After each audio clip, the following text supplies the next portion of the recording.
Hey everybody, NW Order for Life here with Tokyo Ghoul episode 8 review. A lot of content in this episode, so we get right into it. It starts off with Mado and Amon going into Toka's trap on underground. Um, then we see Hinami has left Antiku, and Touka and Kaneki go out frantically searching for her. And Hinami finds her mom's head in a bag uh, in the streets outside of Antico. And Kaneki notices that Amon, well, he hears Hinami scream for her mom's head in this bag that she found. So Kaneki goes to find her, and he finds Detective Amon, and he tries to, or Ghoul investigator Amon, and he tries to stop him from getting near them. And meanwhile, Mado finds, Touka finds Hinami, and Mado finds them. And Mado is acting like, a nutcase. Touka's protesting, saying how, how could you do this to this little girl and kill her mother? And he doesn't want to hear anything about it because he is, hates ghouls, and that's all there's to it. He's got his mind set on that he wants to kill them, that, and he takes pleasure in it. He's just warped. You can see whatever he went through has warped him. And so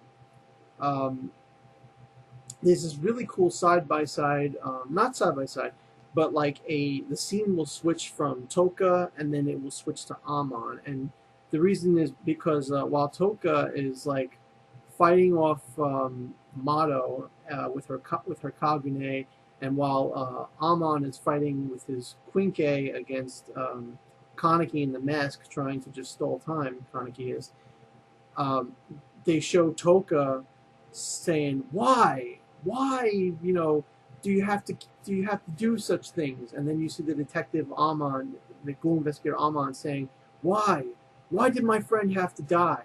So you see from two different points of view, almost back to back, how both sides are suffering with, the moral dilemma that is presented to them in this world. And I thought it was really nice. Again, it's a theme that's repeated many times throughout the show, but this episode really, brought it home that ghouls and humans, they suffer from the same, the same things, and we as the audience should probably feel sorry for them equally. And so then after that,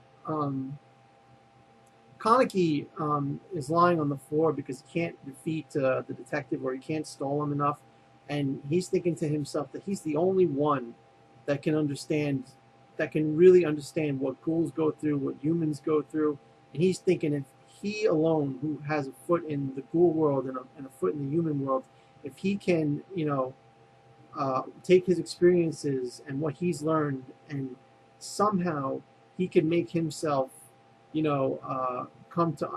can make people understand, with his actions, the truth of the world, that, that if everybody just come and work together, that, all these problems, all the suffering rather, would possibly, go away, and people could come to understand how to handle these situations between these ghouls that are forced to do terrible things, and these humans that, are the ones being preyed on but are retaliating on innocent ghouls. And but then we get Kaneki. He lets go of his restraint. He lets the inner Rize that's inside of him take over, and he brings out his Kagune, and he's able to smash the Ghoul investigator Amon. He smashes his Quinque, that makes it completely useless, and then he tells him, just go. I don't want to hurt you. I don't want to kill you. He looks at the detective and at the Ghoul investigator, and he says, please, with tears in his eyes, don't make me a killer. Don't make me a killer. And it really resonated with Amon because he didn't understand. In his mind, all ghouls are killers. All ghouls are evil. What is this person, saying? What's going on? And so the dove, the Ghoul investigator Amon, he listens to him, and he goes away. And then we see it goes back to Mado, and Mado is talking like a madman, talking about how Hinami's parents felt great being, to kill them. It just felt wonderful. Using the father to kill the mother, and now using the mother to stop Touka's attacks. He's got the mother's Quinque now. He turned her Kagune into a Quinque, and it's like a type of shield, like it comes out and envelops him, kind of like a shield, protective way. And Touka's projectile attacks from her Kagune just get reflected off it, and he's using the father's Quinque to, like the whip that goes long and wraps around. Previously, Touka had said she chose that location because, it was hard for Mado to use, but Mado does get her. He pins Touka against the wall, impaling her almost. I don't know if it's like impaling her straight through or if it's just on the side. I think it's like somewhere on the side. It's a wound, and it puts her right into the wall. And he pretty much is getting ready to kill her when all of a sudden Hinami brings out her Kagune, and her Kagune is like a combination of her mother's and her father's. And like her mother's, it's like this protective thing around her, but at the same time it reaches long ways, like her dad's whip Kagune was. And so she slices off Mado's arm, makes him lose his grip on the Quinque of her dad, and Touka gets free. And then Hinami says, "I don't want to kill you. I don't want to, be a killer. I don't want to hurt anybody." There's this little girl crying, crying in her face with tears, saying like, "I just don't want mom and dad's bodies to be used that way. I don't want mom and dad to suffer," and Mado is just like, yeah, she should be with her mom and dad. I'll kill her and she'll be with her mom and dad, and I'll get hers. And he wants to add her Kagune to his collection, and he's just going off. And you could see Mado, the pain and anguish in his voice, and almost the righteousness in his voice, that he believes that, like, what he's doing is like that he's justified to do it, that like he's owed to do it. He goes to kill Hinami anyway, and then Touka kills Mado from behind with her Kagune, and Mado is crawling on the floor saying he can't die. There's no way he can die. He's got to get revenge. He's got to get revenge for that one-eyed ghoul that hurt him or whatever.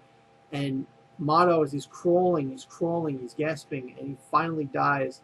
And then Touka goes to inspect him, and she sees his gloves on his hand. She says, "Well, you couldn't bear to touch ghouls so much they had to wear gloves, And then she pulls off the glove, and she finds a wedding ring.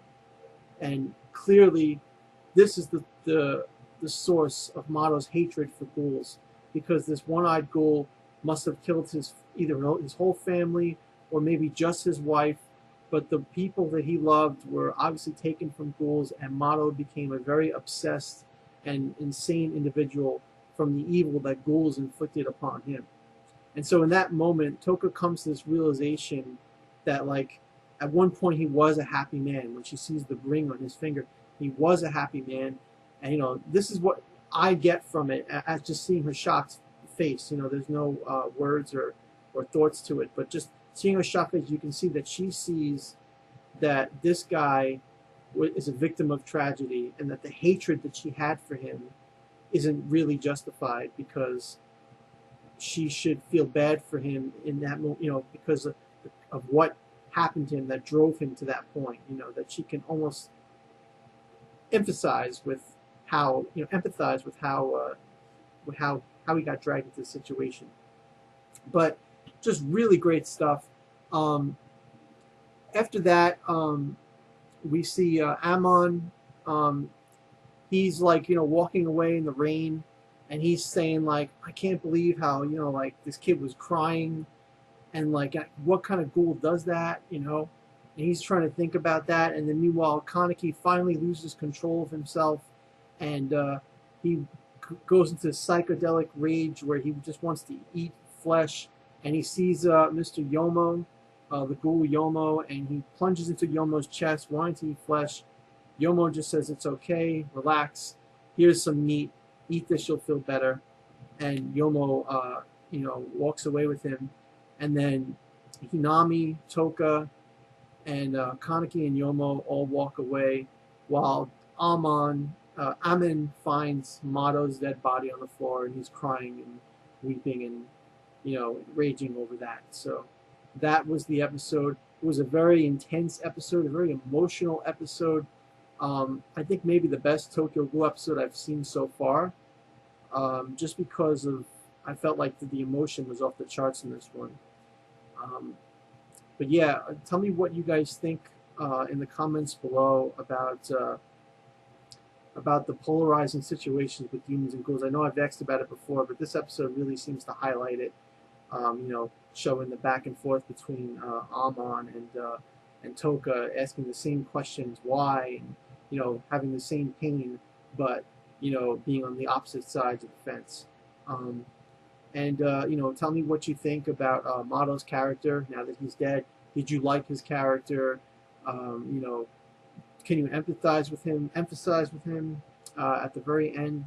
Empathize with him at the very end. That you feel bad that he had that wedding ring, and that you can tell like maybe that he was justified. Give me all your thoughts about that and anything that you'd like to talk about in the episode down below. Please rate and subscribe if you like my video content. Yeah, so this episode, I'm going to give it a 9 out of 10. Great episode. Thanks again for watching. Sorry for the late time this is posted. I had some family things to do today. Thanks, guys. Have a great night.